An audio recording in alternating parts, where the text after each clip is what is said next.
ಭಾರತ ದೇಶದಲ್ಲಿರುವಂತ ಒಟ್ಟು ಪರಿಷತ್ ವಲಯಗಳ ಸಂಖ್ಯೆ ಎಷ್ಟು?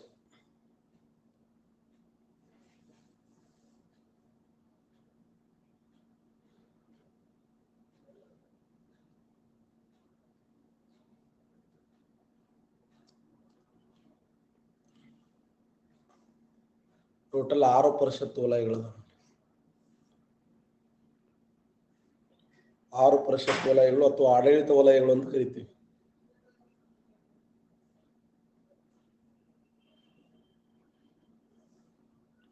ಆರು ಪರಿಷತ್ ವಲಯಗಳು ಅಥವಾ ಆಡಳಿತ ವಲಯಗಳು.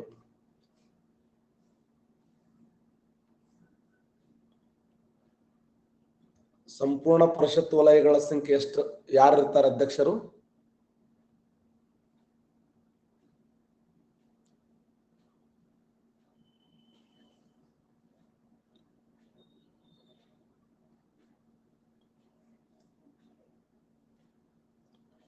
ಎಸ್, ಗೃಹ ಸಚಿವರು ಕೆಲಸ ಮಾಡ್ತಾರೆ ನೋಡಿ.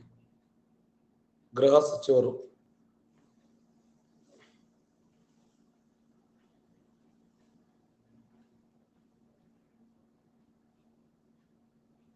ಮುಖ್ಯಸ್ಥರು ಮುಖ್ಯಮಂತ್ರಿಗಳಾಗಿರ್ತಾರೆ.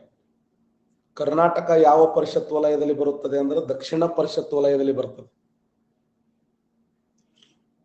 ಕರ್ನಾಟಕ ರಾಜ್ಯ ಯಾವ ಪರಿಷತ್ ವಲಯದಲ್ಲಿ ಬರುತ್ತದೆ ಅಂದ್ರೆ ದಕ್ಷಿಣ ಪರಿಷತ್ ವಲಯದಲ್ಲಿ ಬರುತ್ತದೆ.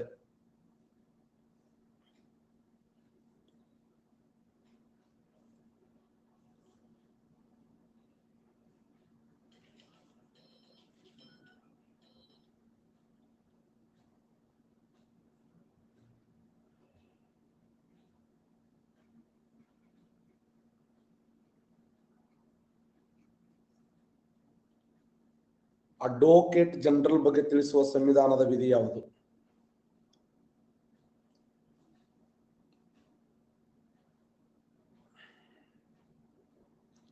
ಸಂವಿಧಾನದ ಯಾವ ವಿಧಿ ಅಡ್ವೊಕೇಟ್ ಜನರಲ್ ಬಗ್ಗೆ ತಿಳಿಸುತ್ತದೆ?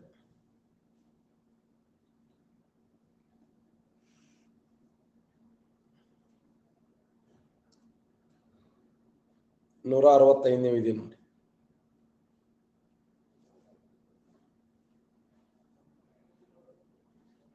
ಒನ್ ಬೈ 4, 1/2, 1/3,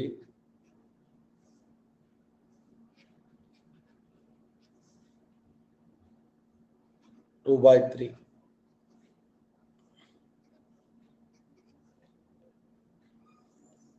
ವಿಧಾನ ಪರಿಷತ್ತುಗಳು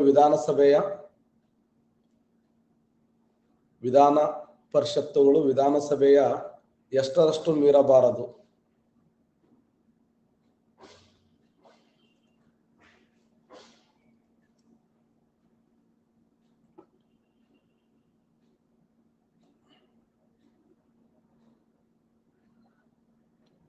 ಒನ್ ಬೈ 3 ಅಷ್ಟು ಮೀರಬಾರದು.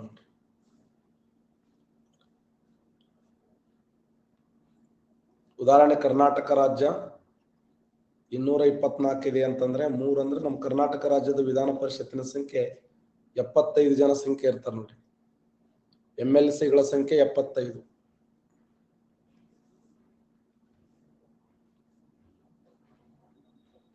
ಮೂರು ಕ್ಷೇತ್ರಗಳು, 4 ಕ್ಷೇತ್ರಗಳು, 5 ಕ್ಷೇತ್ರಗಳು, 6 ಕ್ಷೇತ್ರಗಳು. ಎಷ್ಟು ಕ್ಷೇತ್ರಗಳಲ್ಲಿ ಸಾಧನೆ ಮಾಡಿದ ಸಾಧಕರನ್ನ ರಾಜ್ಯಪಾಲರು ಗುರುತಿಸ್ತಾರೆ?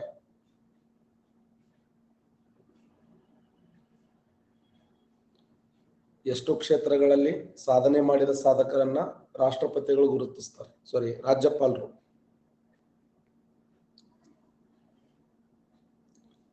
5 ಕ್ಷೇತ್ರಗಳ ನೋಡಿ.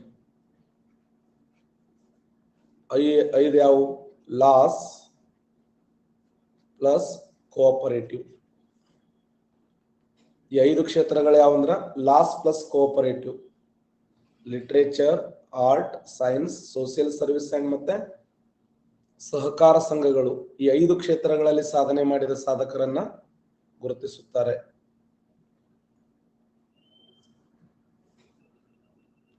ಕರ್ನಾಟಕ ರಾಜ್ಯದಲ್ಲಿ ರಾಜ್ಯಪಾಲರು ಎಷ್ಟು ಜನರನ್ನ ಆಯ್ಕೆ ಮಾಡುತ್ತಾರೆ?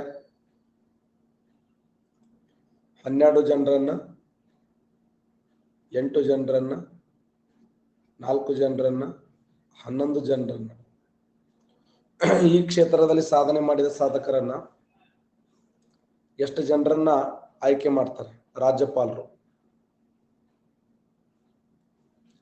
ಎಸ್, 11 ಜನರನ್ನ ಆಯ್ಕೆ ಮಾಡ್ತಾರೆ.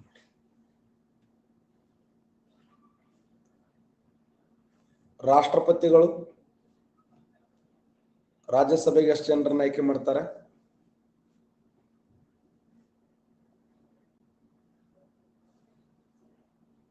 ಎಸ್, 12 ಜನರನ್ನ ಆಯ್ಕೆ ಮಾಡ್ತಾರೆ. ಯಾವ ವಿಧಿಯ ಪ್ರಕಾರ? 80ನೇ ವಿಧಿಯ ಪ್ರಕಾರ. ಇಲ್ಲಿ 171ನೇ ವಿಧಿಯ ಪ್ರಕಾರ. ಅಲ್ಲಿ 80ನೇ ವಿಧಿ ಆದರೆ ಇಲ್ಲಿ 171ನೇ ವಿಧಿ. ಇದು ರಾಜ್ಯಸಭೆ,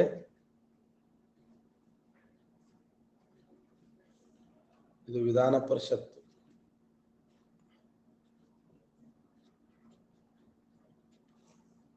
ಇಲ್ಲಿ ರಾಷ್ಟ್ರಪತಿಗಳು,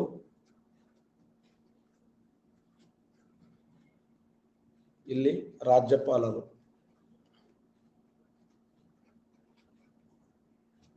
ಇಲ್ಲಿ 4 ಕ್ಷೇತ್ರ, ಇಲ್ಲಿ 5 ಕ್ಷೇತ್ರ. ಕರೆಕ್ಟಾ?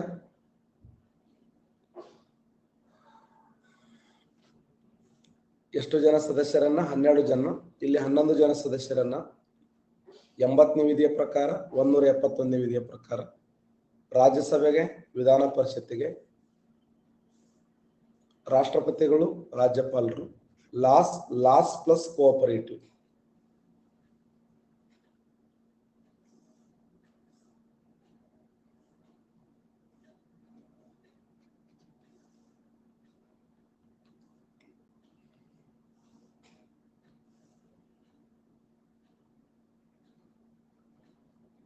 $326,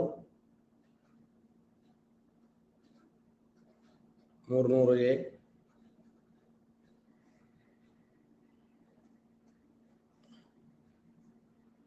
301,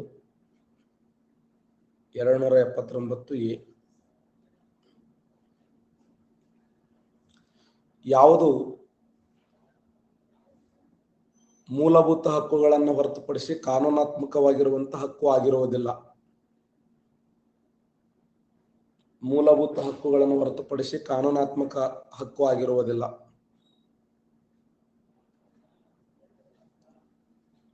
ಸರಿಯಾದಂತ ಉತ್ತರ 279A ವಿಧಿ ನೋಡಿ. GST ಕೌನ್ಸಿಲ್ ಬಗ್ಗೆ ತಿಳಿಸುವ ಸಂವಿಧಾನದ ವಿಧಿ ಯಾವುದು?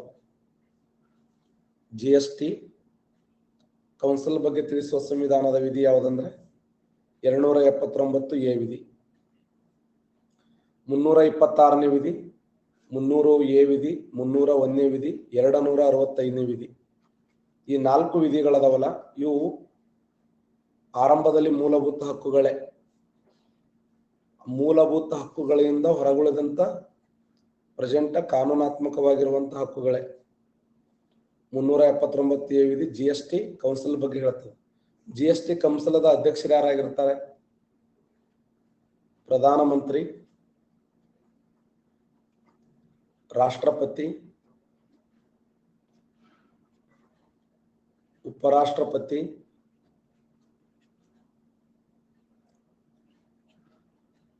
ಹಣಕಾಸು ಸಚಿವರು.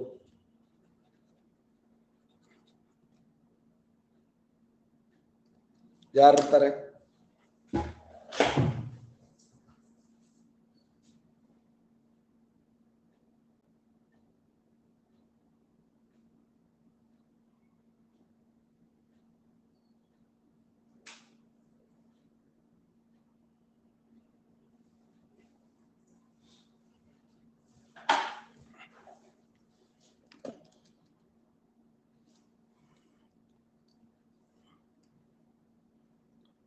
ಸರಿಯಾದಂತ ಉತ್ತರ ಹಣಕಾಸು ಸಚಿವರು ನೋಡಿ. ಹಣಕಾಸು ಸಚಿವರು. ಓಕೆ, ಕಳೆದ ಕ್ಲಾಸ್ನಲ್ಲಿ ನಾವು ಥಿಯರಿ ಕ್ಲಾಸ್ ಅನ್ನು ಡಿಸ್ಕಸ್ ಮಾಡಿದಾಗ ಫ್ರೀ ಕ್ಲಾಸ್ನಲ್ಲಿ ಲೋಕಸಭೆ ಮತ್ತು ರಾಜ್ಯಸಭೆಯ ಬಗ್ಗೆ ಡಿಸ್ಕಸ್ ಮಾಡಿದ್ದೆವು, ರಾಷ್ಟ್ರಪತಿಗಳ ಬಗ್ಗೆ ಡಿಸ್ಕಸ್ ಮಾಡಿದ್ದೆವು. ಇವತ್ತು ಇನ್ನೊಂದು ಸಂವಿಧಾನದ 5ನೇ ಭಾಗಕ್ಕೆ ಸಂಬಂಧಪಟ್ಟಂತೆ ಅತ್ಯಂತ ಮುಖ್ಯವಾಗಿರುವಂತಹ ಅಂಶವನ್ನು ಡಿಸ್ಕಸ್ ಮಾಡೋಣ. Attorney general.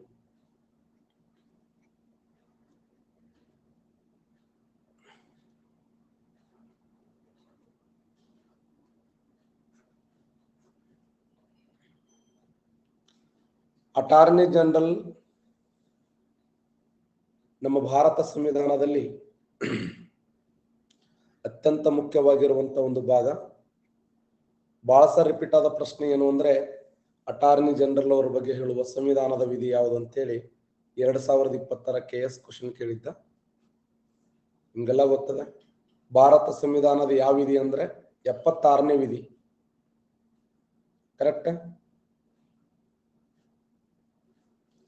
ಸಂವಿಧಾನದ 76ನೇ ವಿಧಿ ಅಟಾರ್ನಿ ಜನರಲ್ ಅವರ ಬಗ್ಗೆ ತಿಳಿಸುವಂತ ವಿಧಿ ಇದು. 76ನೇ ವಿಧಿ. ಅಟಾರ್ನಿ ಜನರಲ್ ಅವರು ಆಯ್ಕೆ ಆಗ್ಬೇಕಾದ್ರೆ ಅವರ ಅರ್ಹತೆ ಏನಾಗಿರಬೇಕು? ಅರ್ಹತೆ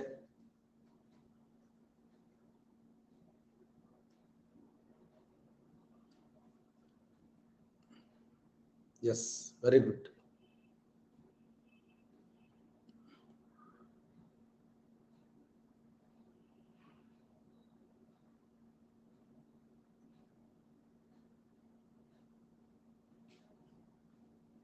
ನೂರ 48ನೇ ವಿಧಿ ಏನ್ ಹೇಳ್ತದಂದ್ರೆ, ಸಂವಿಧಾನದ 148ನೇ ವಿಧಿ CAG ಬಗ್ಗೆ ಹೇಳ್ತದೆ.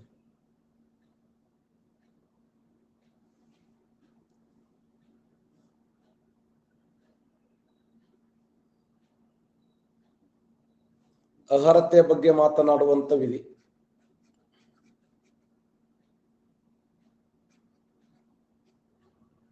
ಅರ್ಹತೆ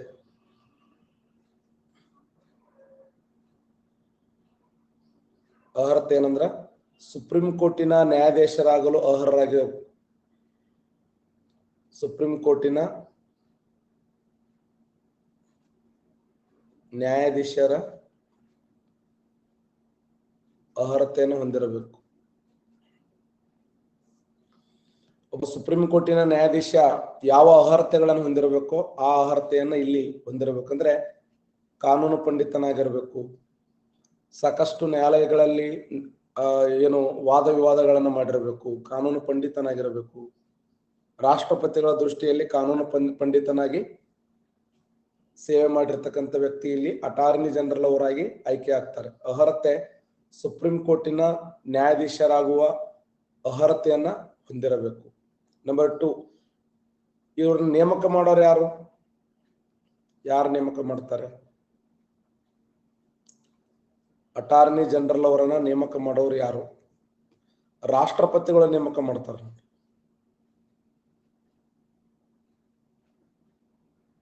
ರಾಷ್ಟ್ರಪತಿಗಳು, ಇದು ನೆನ್ಪಿಡಿ.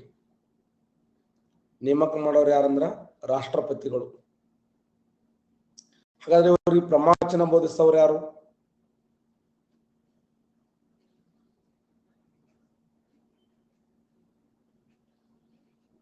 ಅವರೇ, ರಾಷ್ಟ್ರಪತಿಗಳೇ ಪ್ರಮಾಣ ವಚನ ಬೋಧಿಸ್ತಾರೆ.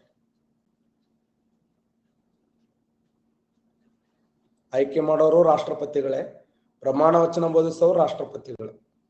ನೇಮಕ ಮಾಡೋರು ರಾಷ್ಟ್ರಪತಿಗಳು, ಅವರಿಗೆ ಪ್ರಮಾಣ ವಚನ ಬೋಧಿಸೋರು ಕೂಡ ರಾಷ್ಟ್ರಪತಿಗಳು. ಇವರ ಅಧಿಕಾರಾವಧಿ ಎಷ್ಟು ವರ್ಷ? 5 ವರ್ಷ, 6 ವರ್ಷ, 3 ವರ್ಷ, 10 ವರ್ಷ. ಅಟಾರ್ನಿ ಜನರಲ್ ಅವರ ಅಧಿಕಾರಾವಧಿ ಎಷ್ಟು ವರ್ಷ?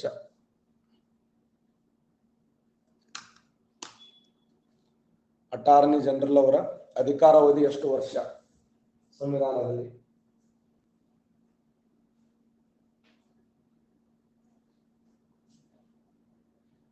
ಆಕ್ಚುಲಿ 3 ವರ್ಷ ಅಂತ ನೋಡ್ತೀವಿ ನಾವು. 3 ವರ್ಷಗಳ ಅದು ಮೆನ್ಷನ್ ಮಾಡೇ ಇಲ್ಲ, ಯಾವುದೇ ಪ್ರಸ್ತಾಪವನ್ನು ಮಾಡೇ ಇಲ್ಲ.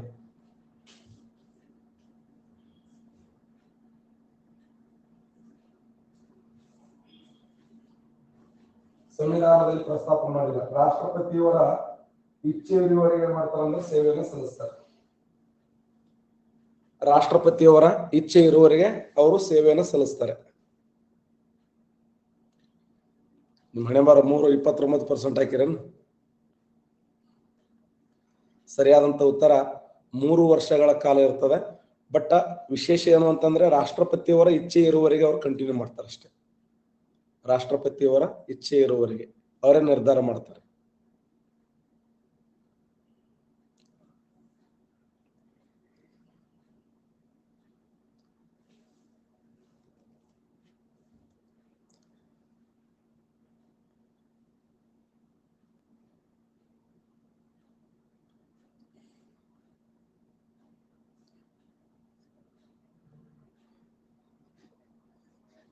ಯಾರ ಇನ್ನೊಂದು ಕಿಲೋಮೀಟರ್ ಕ್ಲಾಸ್ ಹೇಳ್ರಿ. ನಾನು ಇಲ್ಲಿ 1 ಕಿಲೋಮೀಟರ್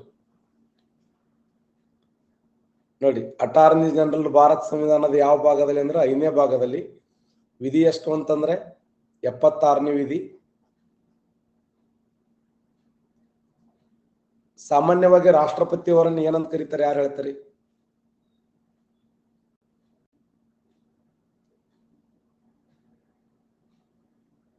ನಾಮ ಮಾತ್ರ ಅಲ್ಲ, ರಬ್ಬರ್ ಸ್ಟಾಂಪು ಅಲ್ಲ.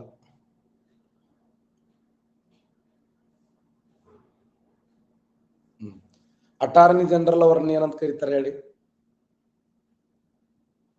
ಅಟಾರ್ನಿ ಜನರಲ್ ಅವರನ್ನು ಭಾರತದ ಪ್ರಥಮ ಪ್ರಜೆನ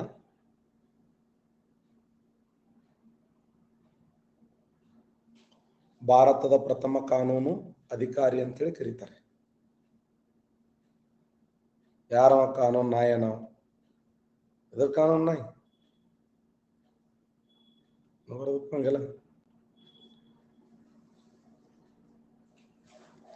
ನೋಡಿ. ಅಟಾರ್ನಿ ಜನರಲ್ ಅವರದರ ಅಟಾರ್ನಿ ಜನರಲ್ ಅವರನ್ನ ಜನಪ್ರಿಯವಾಗಿ ಏನಂತ ಕರೀತಾರೆ ಅಂದ್ರೆ ಕೇಂದ್ರ ಸರ್ಕಾರದ ಅತ್ಯುನ್ನತ ಕಾನೂನು ಅಧಿಕಾರಿ ಅಂತ ಕರೀತಾರೆ. ಕೇಂದ್ರ ಸರ್ಕಾರದ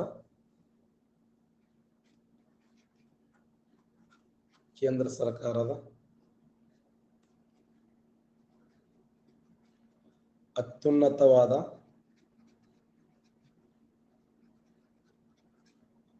ಕಾನೂನು ಅಧಿಕಾರಿ. ಅತ್ಯುನ್ನತವಾದ ಕಾನೂನು ಅಧಿಕಾರಿ ಯಾರಂದ್ರೆ ಅಟಾರ್ನಿ ಜನರಲ್. ಅರ್ಹತೆ ಸುಪ್ರೀಂ ಕೋರ್ಟಿನ ಮುಖ್ಯ ನ್ಯಾಯಾಧೀಶರಾಗುವ ಅರ್ಹತೆ. ನೇಮಕ ಮಾಡುವ ರಾಷ್ಟ್ರಪತಿಗಳು. ಪ್ರಮಾಣ ವಚನ ಬೋಧಿಸೋರು ಕೂಡ ರಾಷ್ಟ್ರಪತಿಗಳೇ. ಅವರ ಅಧಿಕಾರಾವಧಿ ಬಗ್ಗೆ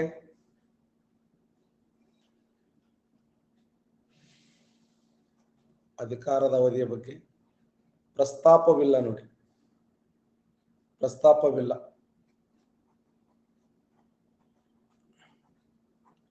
ಅಧಿಕಾರಾವಧಿ ಬಗ್ಗೆ ಪ್ರಸ್ತಾಪ ಇಲ್ಲ. ಆದರೆ ರಾಷ್ಟ್ರಪತಿಯವರ ಇಚ್ಛೆ ಇರುವವರೆಗೆ ಅಥವಾ ರಾಷ್ಟ್ರಪತಿ ನಿರ್ಧಾರ ಮಾಡ್ತಾರೆ. ರಾಷ್ಟ್ರಪತಿಗಳು ನಿರ್ಧಾರ ಮಾಡುತ್ತಾರೆ.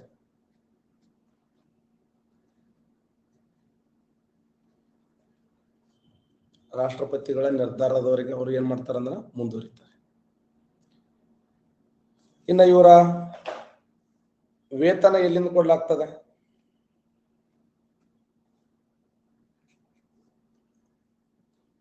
ವೇತನ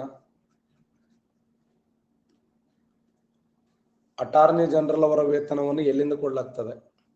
ಎಸ್, ರಾಜ್ಯ ಸಂಚಿತ ನಿಧಿನೋ ಕೇಂದ್ರ ಸಂಚಿತ ನಿಧಿನೋ?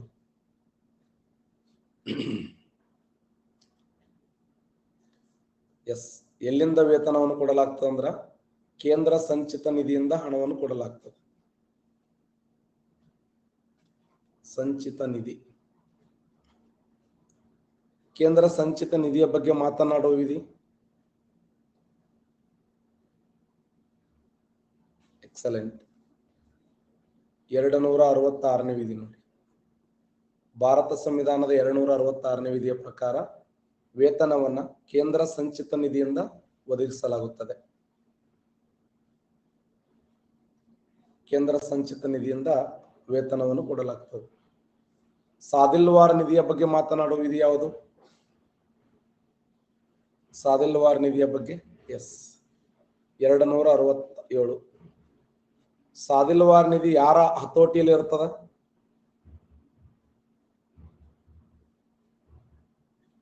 ರಾಷ್ಟ್ರಪತಿಗಳ ಹತೋಟಿಯಲ್ಲಿ ಇರ್ತದೆ ನೋಡ್ರಿ. ಸಾದಿಲ್ವಾರ್ ನಿಧಿ ಯಾರ ಹತೋಟಿಯಲ್ಲಿ ಇರುತ್ತಂದ್ರ ರಾಷ್ಟ್ರಪತಿಗಳ ಹತೋಟಿಯಲ್ಲಿ ಇರುತ್ತದೆ, ರಾಜ್ಯಪಾಲರಲ್ಲ, ರಾಷ್ಟ್ರಪತಿಗಳು. ಯಾವ ನಿಧಿಯನ್ನ ತುರ್ತು ಪರಿಸ್ಥಿತಿಯಲ್ಲಿ ಅದನ್ನ ಬಳಕೆ ಮಾಡ್ತಾರೆ? ಯಾವ ನಿಧಿಯನ್ನ ತುರ್ತು ಪರಿಸ್ಥಿತಿಯ ಸಂದರ್ಭದಲ್ಲಿ ಬಳಕೆ ಮಾಡ್ತಾರೆ ಅಂದ್ರ ಅದೇ ಅಂದ್ರೆ ಯಾವುದು? ಅದೇ ಅನ್ನಬಾರದು, ಸಾದಿಲ್ವಾರ್ ನಿಧಿ ಅಂತ ಹೇಳ್ಬೋದು. ಅದೇ ರೀಪ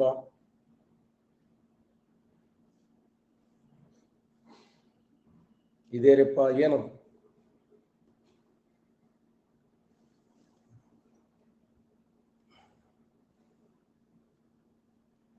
ಕೇಂದ್ರ ಸಂಚಿತ ನಿಧಿಯಿಂದ ವೇತನ ಕೊಡಲಾಗ್ತದೆ. ಹಾಗಾದ್ರೆ ಪ್ರೆಸೆಂಟ್ ಅಟಾರ್ನಿ ಜನರಲ್ ಅವರ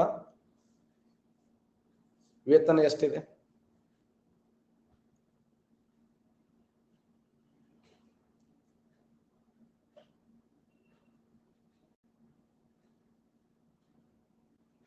$2.5 lakh ನೋಡಿ.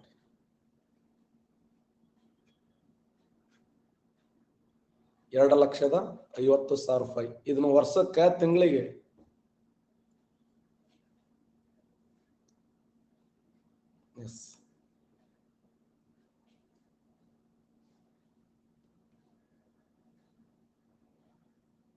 ಯಾರ ಒಂದ್ ದಿನಕ್ಕನ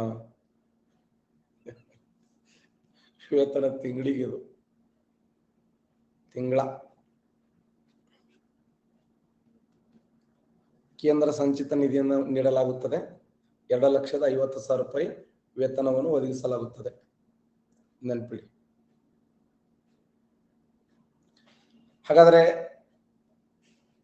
ಅಟಾರ್ನಿ ಜನರಲ್ ಅವರು ಏನ್ ಕೆಲಸ ಮಾಡ್ತಾರೆ? ಅವರ ಕಾರ್ಯಗಳೇನು?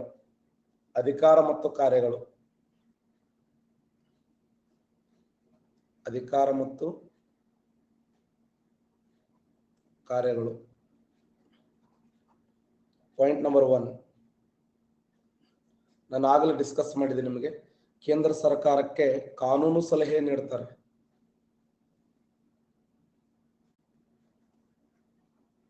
ಕೇಂದ್ರ ಸರ್ಕಾರಕ್ಕೆ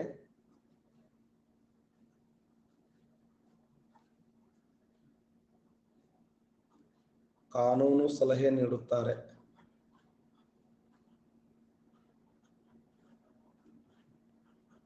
ಅದಕ್ಕೆ ಕೇಂದ್ರ ಸರ್ಕಾರದ ಕಾನೂನು ಸಲಹೆಗಾರ ಅಂತ ಕರೀತಾರೆ. ಕೇಂದ್ರ ಸರ್ಕಾರದ ಕಾನೂನು ಸಲಹೆಗಾರ. ಕೇಂದ್ರ ಸರ್ಕಾರಕ್ಕೆ ಕಾನೂನು ಸಲಹೆಯನ್ನು ಮಾಡೋರು ಯಾರು ಅಂದ್ರ ಅಟಾರ್ನಿ ಜನರಲ್ ಅವರು.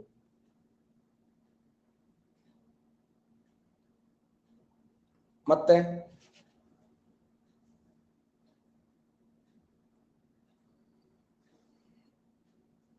ಹೇಳಿ ನೋಡ್ರಿ, ಎಲ್ಲ ಪೂಜೆ ಮಾಡಮ್ಮ.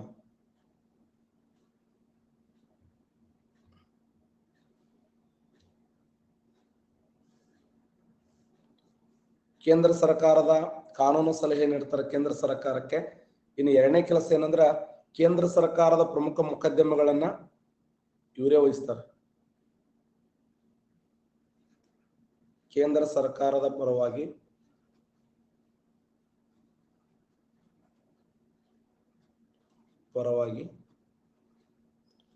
ಹಲವಾರು ಮೊಕದ್ದಮೆಗಳು ಅಥವಾ ಪ್ರಮುಖ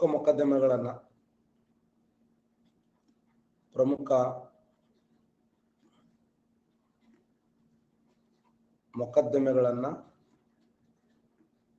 ಇವರ ನಾಯಕತ್ವದಲ್ಲಿ ಫೇಸ್ ಮಾಡ್ತಾರೆ. ಕೇಂದ್ರ ಸರ್ಕಾರದ ಪರವಾಗಿ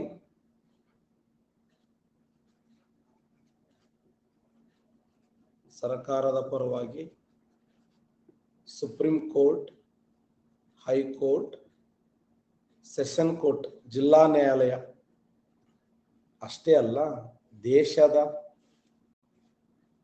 ಯಾವುದೇ ನ್ಯಾಯಾಲಯದಲ್ಲಿ, ಬರೀ ಒಂದೇ ನ್ಯಾಯಾಲಯ ಅಲ್ಲ, ಕೇಂದ್ರ ಸರ್ಕಾರದ ಕೇಸ್ ಪರವಾಗಿ, ಕೇಂದ್ರ ಸರ್ಕಾರದ ಮೊಕದ್ದಮೆ ಪರವಾಗಿ supreme court, high court, session court ಅಷ್ಟೇ ಅಲ್ಲ, ದೇಶದ ಯಾವುದೇ ನ್ಯಾಯಾಲಯದಲ್ಲಿ ವಾದ ಮಾಡಲಿಕ್ಕೆ ಅವಕಾಶ ಇದೆ. ಭಾರತ ದೇಶದ ಯಾವುದೇ ನ್ಯಾಯಾಲಯದಲ್ಲಿ,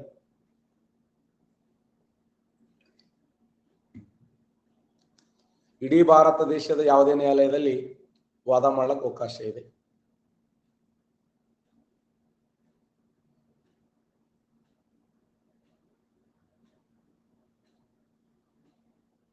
ಕರೆಕ್ಟ್.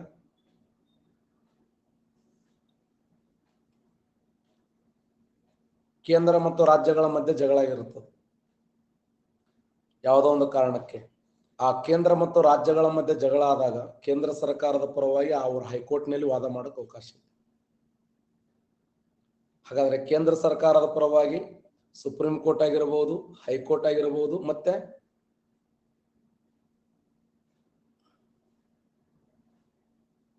ಜಿಲ್ಲಾ ನ್ಯಾಯಾಲಯ, ಸುಪ್ರೀಂ ಕೋರ್ಟ್ ಆಗಿರಬಹುದು, ಹೈಕೋರ್ಟ್ ಆಗಿರಬಹುದು, ಜಿಲ್ಲಾ ನ್ಯಾಯಾಲಯ ಆಗಿರಬಹುದು.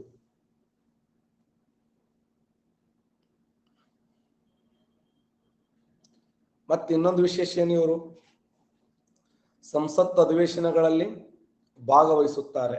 ಇಂಪಾರ್ಟೆಂಟ್. ಸಂಸತ್ತಿನ ಅಧಿವೇಶನಗಳಲ್ಲಿ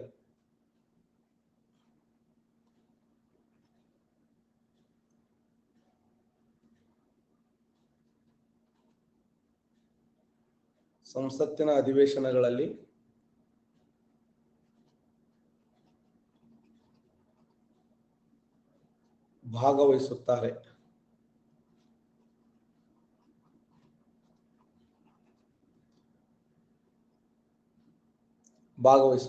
ಮತ್ತೇನ್ ಮಾಡ್ತಾರೆ, ಸಂಸತ್ತನ್ನು ಉದ್ದೇಶಿಸಿ ಮಾತನಾಡುತ್ತಾರೆ.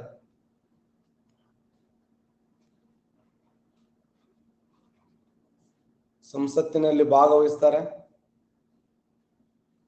ಸಂಸತ್ತನ್ನು ಉದ್ದೇಶಿಸಿ ಮಾತನಾಡುತ್ತಾರೆ.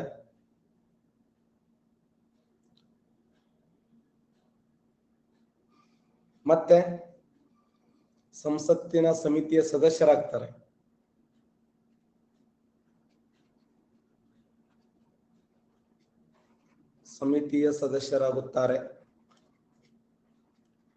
ಸಂಸತ್ತಿನ ಸಮಿತಿ ಸದಸ್ಯ ಅಂದ್ರೆ ಯಾರು? ಸಮಿತಿಗಳು ಯಾವುವು? ಈಗ ಅಂದಾಜು ಸಮಿತಿ, ಲೆಕ್ಕಪತ್ರಗಳ ಸಮಿತಿ, ಸಾರ್ವಜನಿಕ ಹಣಕಾಸು ಸಮಿತಿ. ಕರೆಕ್ಟ್. ಸಂಸತ್ತಿನ ಅಧಿವೇಶನದಲ್ಲಿ ಭಾಗವಹಿಸ್ತಾರೆ, ಮಾತನಾಡ್ತಾರೆ, ಸಂಸತ್ ಸಮಿತಿಯ ಸದಸ್ಯರಾಗ್ತಾರೆ. ಆದರೆ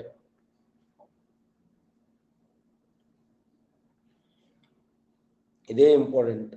ಎಲ್ಲ ಓಕೆ, ಆದರೆ ಮತದಾನ ಮಾಡಲು ಅವಕಾಶ ಇರುವುದಿಲ್ಲ. ಮತದಾನ ಮಾಡಲು ಅವಕಾಶ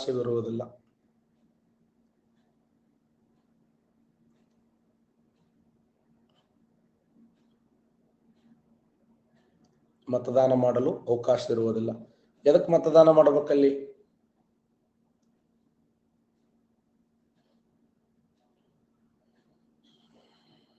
ಎದಕ್ಕೆ ಮತದಾನ ಮಾಡೋದಂದ್ರೆ ಮಸೂದೆ ಪರವಾಗಿ ಆಗಿರಬಹುದು, ಮಸೂದೆ ವಿರುದ್ಧ ಆಗಿರಬಹುದು, ಹೌದಲ್ಲ? ಸರಳ ಬಹುಮತ ಆಗಿರಬಹುದು, ವಿಶೇಷ ಬಹುಮತ ಆಗಿರಬಹುದು. ಸಂಸತ್ ಅಧಿವೇಶನದಲ್ಲಿ ಭಾಗವಹಿಸ್ತಾರೆ, ಮಾತನಾಡುತ್ತಾರೆ, ಸಂಸತ್ತು ಸಮಿತಿಯ ಸದಸ್ಯರಾಗ್ತಾರೆ. ಆದರೆ ಮತದಾನ ಮಾಡಲು ಅವಕಾಶವಿರುವುದಿಲ್ಲ.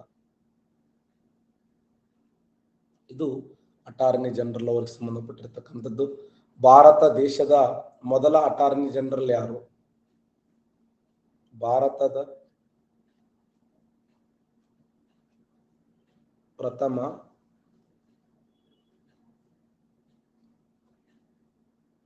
ಅಟಾರ್ನಿ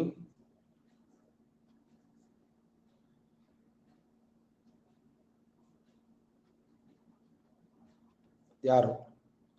ಭಾರತದ ಪ್ರಥಮ ಅಟಾರ್ನಿ ಜನರಲ್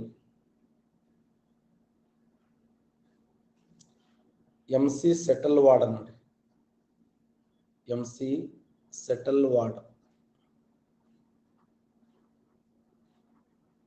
MC ಸೆಟಲ್ವಾಡ್. ಪ್ರಸ್ತುತ ಯಾರದಾರೆ? ಭಾರತದ ಪ್ರಸ್ತುತ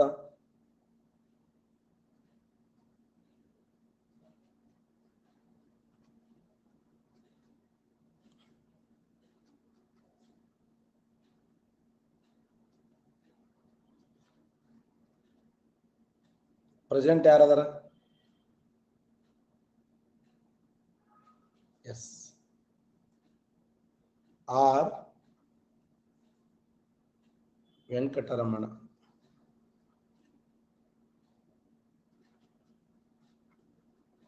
ವೆಂಕಟರಮಣಿ ಅಂತೇಳಿ ಅದ್ರ ಪ್ರೆಸೆಂಟ್. ಆರ್ ವೆಂಕಟರಮಣಿ ಅದಲ್ಲ, ಪ್ರೆಸೆಂಟ್ ಅದರ.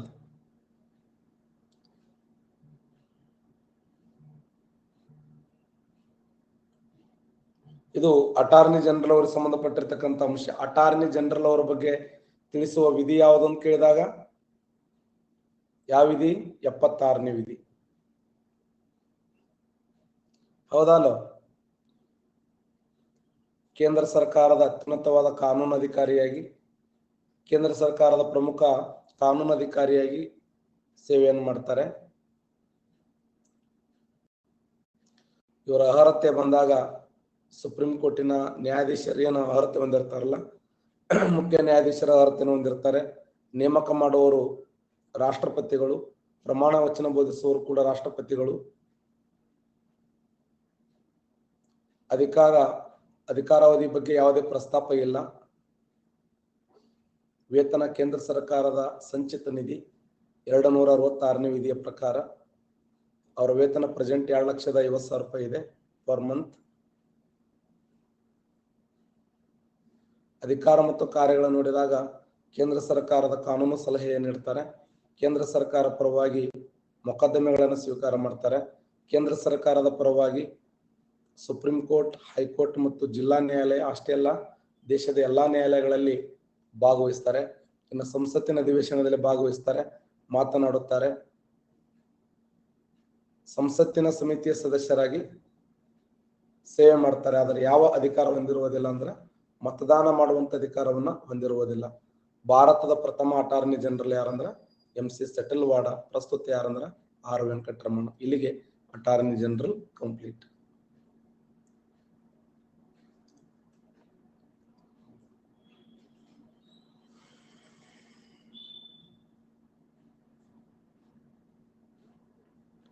ಹಾಗಾದ್ರೆ ಅಟಾರ್ನಿ ಜನರಲ್ ಅವ್ರಿಗೆ ಇನ್ನೊಂದು ಹುದ್ದೆ ಇರ್ತದೆ. ಅವರ ವರ್ಕ್ ಹೆವಿ ಆದಾಗ, ಅವರ ಡ್ಯೂಟಿ ಸಮಯದಲ್ಲಿ ಹೆವಿ ಆದಾಗ ಅವ್ರಿಗೆ ಇನ್ನೊಂದು ಹುದ್ದೆ ಸೃಷ್ಟಿ ಮಾಡಿಕೊಳ್ಳುವಂತ ಅಧಿಕಾರ ಇದೆ. ಅದು ಯಾವ್ದಂದ್ರ ಸಾಲಿಸಿಟರ್ ಜನರಲ್. ನೋಡಿ, ಸಾಲಿಸಿಟರ್ ಜನರಲ್. ಸಾಲಿಸಿಟರ್ ಜನರಲ್ ಇದು ಸಂವಿಧಾನಾತ್ಮಕವಾಗಿರುವಂತ ಹುದ್ದೆನ? ಅಲ್ಲ.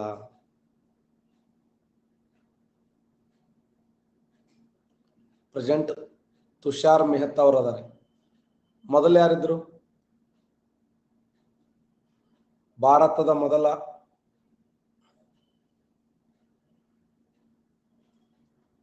ಇವರನ್ನ ಕೇಂದ್ರ ಸರ್ಕಾರದ 2ನೇ ಕಾನೂನು ಅಧಿಕಾರಿ ಅಂತ ಕರೀತಾರೆ.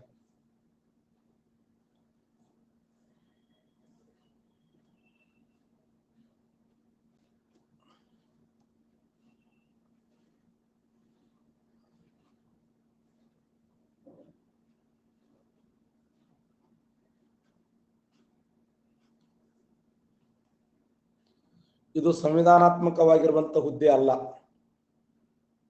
ಇದು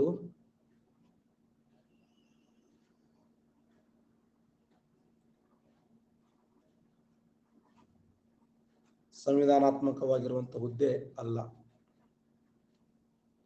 ಇದು ಸಂವಿಧಾನಾತ್ಮಕವಾಗಿರುವಂತ ಹುದ್ದೆ ಅಲ್ಲ. ಆದರೆ ಇವರನ್ನ ಕೇಂದ್ರ ಸರ್ಕಾರದ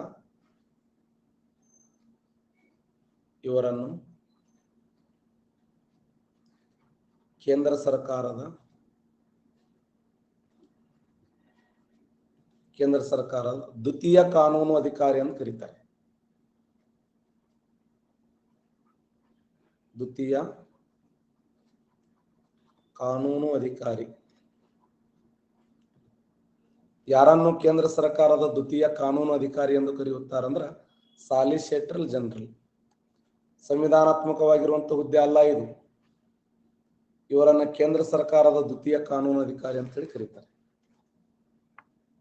ಸರ್, ಯಾವ ಸಂದರ್ಭದಲ್ಲಿ ಇವರನ್ನು ನೇಮಕ? ಅಲ್ಲಲ್ಲ, ಜುಬ್ಬರ್ ಅಲ್ಲ ನೀನು ಕೊಡಿ, ಅದು ಬೇರೆ. 148 ಯಾವುದೇ ವಿಧಿ ಇರಂಗಿಲ್ಲ, ಸುಮ್ ಕುಂದ್ರು ನೀನು, ಅದು ಬೇರೆ. ಅದು ಒಟ್ಟು ಕೆಡಿಸಿಟ್ಬಿಡ್ತಾನ ಆ ಕಡೆ. 148ನೇ ವಿಧಿ ಏನಂತಂದ್ರೆ ಕೇಂದ್ರ ಸರ್ಕಾರದ ಖಜಾನೆಯ ಕಾವಲು ಇದು ಸಂವಿಧಾನ ಬದ್ಧವಾದದ್ದು.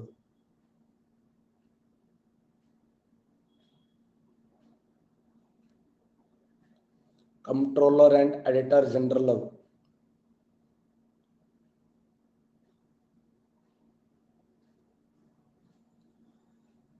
ಸಾಲಿಸಿಟರ್ ಜನರಲ್ ಹುದ್ದೆ ಇದು ಸಂವಿಧಾನಾತ್ಮಕವಾಗಿರುವಂತಹ ಹುದ್ದೆ ಅಲ್ಲ. ಇವರನ್ನ ಕೇಂದ್ರ ಸರ್ಕಾರದ ದ್ವಿತೀಯ ಕಾನೂನು ಅಧಿಕಾರಿ ಅಂತ ಕರೀತಾರೆ. ಮತ್ತೆ ಇವರು ಯಾವಾಗ ಅಪಾಯಿಂಟ್ ಆಗ್ತಾರ ಅಂತಂದ್ರ ಅಟಾರ್ನಿ ಜನರಲ್ ಅವರ ಕೆಲಸದ ಒತ್ತಡ ಹೆಚ್ಚಾದಾಗ, ಅಟಾರ್ನಿ ಜನರಲ್ ಅವರಿಗೆ ಭಯಂಕರ ಹೆಚ್ಚು ಕೆಲಸ ಬಂದ್ಬಿಡ್ತವೆ. ಆ ಅಟಾರ್ನಿ ಜನರಲ್ ಅವರಿಗೆ ಕೆಲಸದ ಒತ್ತಡ ಹೆಚ್ಚಾದಾಗ ಅವರ ಕೆಲಸದ ಒತ್ತಡವನ್ನು ಕಡಿಮೆ ಮಾಡಲು ಕೇಂದ್ರ ಸರ್ಕಾರದ ಪರವಾಗಿ ಸುಪ್ರೀಂ ಕೋರ್ಟ್ ಮತ್ತು ಹೈಕೋರ್ಟ್ಗಳಲ್ಲಿ ವಾದ ಮಾಡಲು ಇವರನ್ನ ನೇಮಕ ಮಾಡುತ್ತಾರೆ. ಎಷ್ಟು ಜನರನ್ನ ನೇಮಕ ಮಾಡ್ಕೋಬಹುದು? Very good. ಒಬ್ಬರನ್ನ, 3 ಜನರನ್ನ, 4 ರಿಂದ 5 ಜನರನ್ನ, 5 ರಿಂದ ತಮಗೆ ಎಷ್ಟು ಬೇಕೋ ಅಷ್ಟು ಜನರನ್ನ.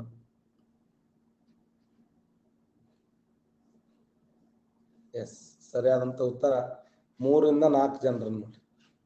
Answer C, right answer. Answer C, right answer. 4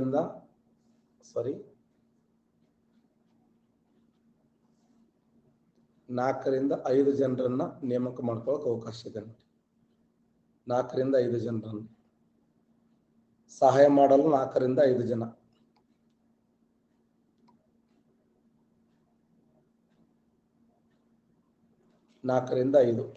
ಹಾಗಾದ್ರೆ ಪ್ರಸ್ತುತ ಪ್ರೆಸೆಂಟ್ ಯಾರದಾರೆ? ಅಂದ್ರ ತುಷಾರ್ ಮೆಹ್ತಾ ನೋಡಿ. ತುಷಾರ್ ಮೆಹ್ತಾ.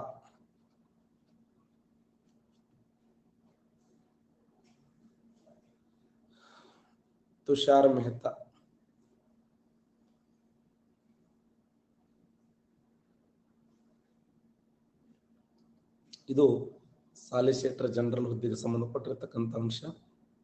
ಫಸ್ಟ್ ಯಾರಿದ್ರಂದ್ರೆ CK Daftari first. Present Tushar Mehta.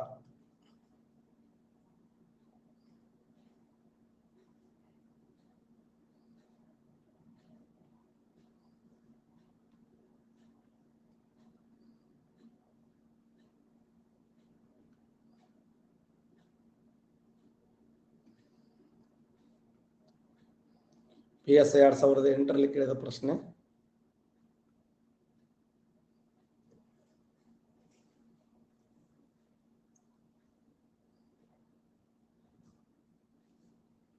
ಸಾವಿರದ 1976 ನೋಡಿ. 1976.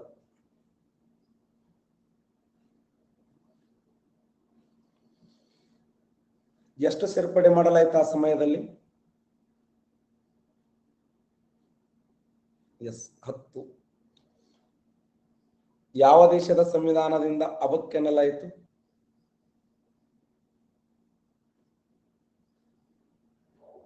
ರಷ್ಯಾ ಸಂವಿಧಾನದಿಂದ.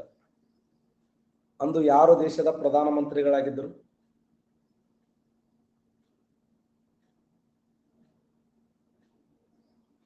ಇಂದಿರಾ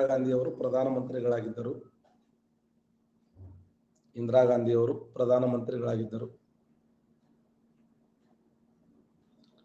ಯಾವ ಸಮಿತಿಯನ್ನು ನೇಮಕ ಮಾಡಿದರು? ಸರ್ದಾರ್ ಸ್ವರ್ಣ ಸಿಂಗ್ ಸಮಿತಿ ನೋಡಿ. ಸರ್ದಾರ್ ಸ್ವರ್ಣ ಸಿಂಗ್ ಸಮಿತಿ. ಯಾವ ಭಾಗದಲ್ಲಿ ಸೇರಿಸಲಾಗಿದೆ? ಸಂವಿಧಾನದ 4A ಭಾಗದಲ್ಲಿ. ಇದೇ ಭಾಗದಲ್ಲಿ ಸೇರಿಸಬೇಕಂತ ಹೇಳಿದಂತ ವಿಧಿ ಯಾವುದು? JS ವರ್ಮಾ ಸಮಿತಿ.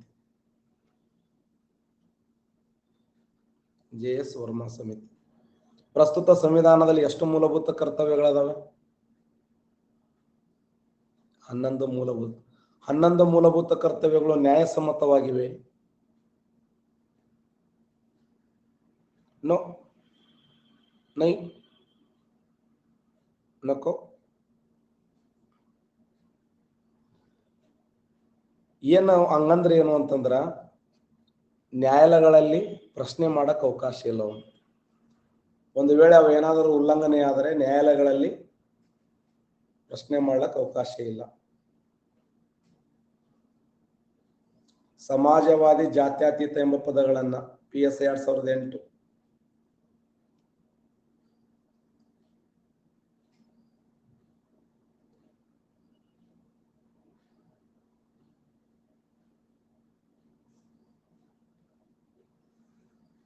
42ನೇ ತಿದ್ದುಪಡಿ ರೈಟ್ ಆನ್ಸರ್.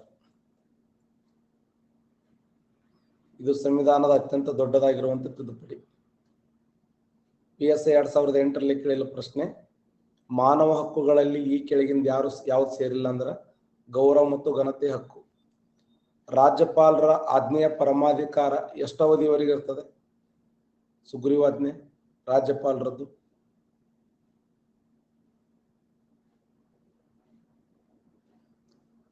6 ತಿಂಗಳು ನೋಡಿ.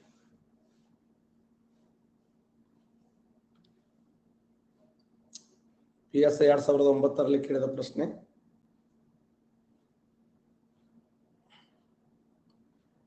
ರಾಷ್ಟ್ರಪತಿ ಆಡಳಿತ ಹೇರ್ಲಕ್ ಇರುವಂತ ಸಂವಿಧಾನದ ವಿಧಿ ಯಾವುದು? ಎಸ್, 356ನೇ ವಿಧಿ ನೋಡಿ. ಭಾರತ ಸಂವಿಧಾನದ 356ನೇ ವಿಧಿ.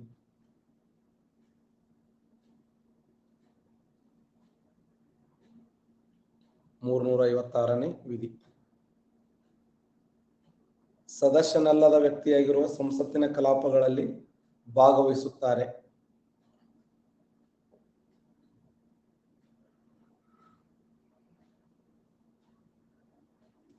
Attorney general.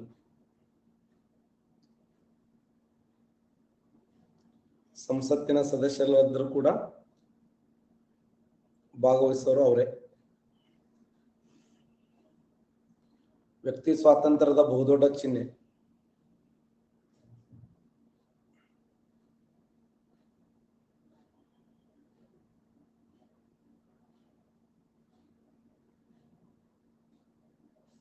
Habeas corpus.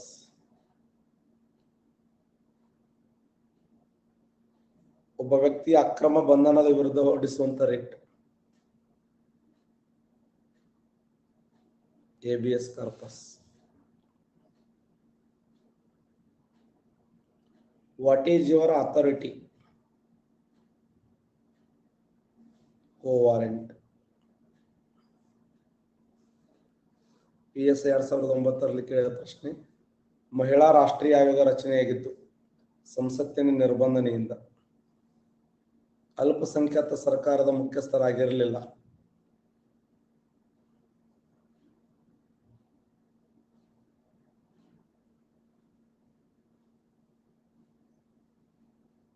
Morarji Desai. ಅಂದ್ರೆ ಬಹುಮತ ಪಡೆದುಕೊಂಡು ಸಮ್ಮಿಶ್ರ ಸರ್ಕಾರ ಆಗಿರಲಿಲ್ಲ ಅಂತ ಅರ್ಥ. ಸಮ್ಮಿಶ್ರ ಸರ್ಕಾರಕ್ಕೆ ಅವಕಾಶ ಇರಲಿಲ್ಲ. Morarji Desai right answer.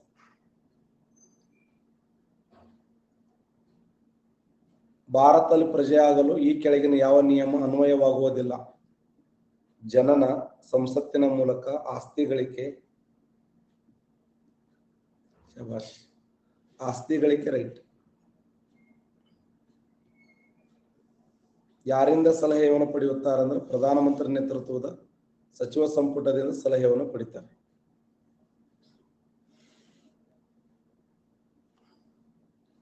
ಆರೋಪಿಯೊಬ್ಬನಿಗೆ ಈಗಾಗಲೇ ಅದೇ ಅಪರಾಧಕ್ಕಾಗಿ ಶಿಕ್ಷೆಯಾಗಿದೆ. ಅಂತ ಆರೋಪಿ ವಿಚಾರಣೆಗೆ ಮಾಡುವುದನ್ನು, ಶಿಕ್ಷೆ ನೀಡುವುದನ್ನು ಸಂವಿಧಾನ ನಿಷೇಧ ಮಾಡುತ್ತದೆ. ಒಂದೇ ತಪ್ಪಿಗೆ ಹಲವಾರು ಶಿಕ್ಷೆಗಳನ್ನು ಕೊಡಬಾರದು ಅಂತ. ಆಲ್ರೆಡಿ ಒಂದ್ಸಲ ಒಂದು ತಪ್ಪಿಗೊಂದು ಶಿಕ್ಷೆ ಆಗಿದೆ, ಮತ್ತೊಂದು ಕೊಡೋದಲ್ಲ. ಇದನ್ನು ಸಂವಿಧಾನದ ಈಗಂದು ಕರೀತಾರೆ ನೋ ಜಿಯೋಬಾಡಿ. ನೋ ಜಿಯೋಬಾಡಿ ಅಂದ್ರೆ ಒಂದೇ, ಇಮ್ಮಡಿ ವಿಪತ್ತು ಅಂದ್ರೂ ಒಂದೇ. ನೋ ಜಿಯೋಬಾಡಿ ಅಥವಾ ಇಮ್ಮಡಿ ವಿಪತ್ತು. ಆಡಳಿತ ವಿಷಯವಾಗಿ ಅರಣ್ಯ ವನ್ಯಜೀವಿಗಳು ಪ್ರೆಸೆಂಟ್ ಎಲ್ಲಿವೆ? ರಾಜ್ಯ ಪಟ್ಟಿಯಲ್ಲಿ, ಕೇಂದ್ರ ಪಟ್ಟಿಯಲ್ಲಿ, ಸಮವರ್ತಿ ಪಟ್ಟಿಯಲ್ಲಿ? ಸರಿಯಾದಂತ ಉತ್ತರ ಸಮವರ್ತಿ ಪಟ್ಟಿಯಲ್ಲಿ ಅದ ನೋಡಿ. ಯಾವ ತಿದ್ದುಪಡಿಯ ಮೂಲಕ ರಾಜ್ಯಸಭೆ ಇದು ರಾಜ್ಯ ಪಟ್ಟಿಯಿಂದ ಸಮವರ್ತಿ ಪಟ್ಟಿಗೆ ಸೇರ್ಪಡೆ ಮಾಡಲಾಯಿತು? ಎಸ್, 42ನೇ ತಿದ್ದುಪಡಿ ನೋಡಿ. 42ನೇ ತಿದ್ದುಪಡಿ 42.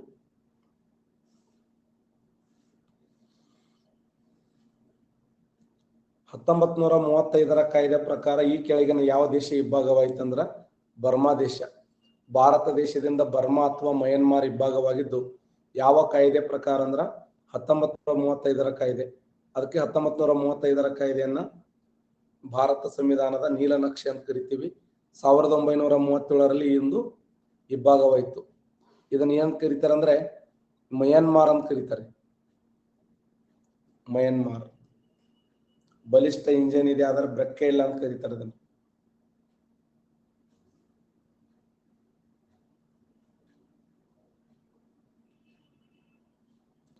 ಕರ್ನಾಟಕದ ಎಲ್ಲ ರಾಜ್ಯ ಮತ್ತು ಕೇಂದ್ರ ವಸತಿ ಯೋಜನೆಗಳು ಇವರ ನಾಯಕತ್ವದಲ್ಲಿ ಜರುಗುತ್ತವೆ. ಮಹಾತ್ಮ ಗಾಂಧಿ ಗ್ರಾಮೀಣ ವಸತಿ ನಿಗಮ, ಇಂದಿರಾ ಗಾಂಧಿ ಗ್ರಾಮೀಣ ವಸತಿ ನಿಗಮ, ರಾಜೀವ್ ಗಾಂಧಿ ಗ್ರಾಮೀಣ ವಸತಿ ನಿಗಮ. ರಾಜೀವ್ ಗಾಂಧಿ ಗ್ರಾಮೀಣ ವಸತಿ ನಿಗಮ ರೈಟ್ ಆನ್ಸರ್. ಕೇಂದ್ರ ಮತ್ತು ರಾಜ್ಯ ಎಲ್ಲ ಇರಬಹುದು. ವಸತಿ ಅನ್ನುವಂತ ವಿಚಾರ ಬಂದಾಗ ಫಸ್ಟ್ ಯಾರಿಗೆ ಆದ್ಯತೆ ಕೊಡ್ತಾರಂದ್ರ ರಾಜೀವ್ ಗಾಂಧಿ. ಓಕೆ.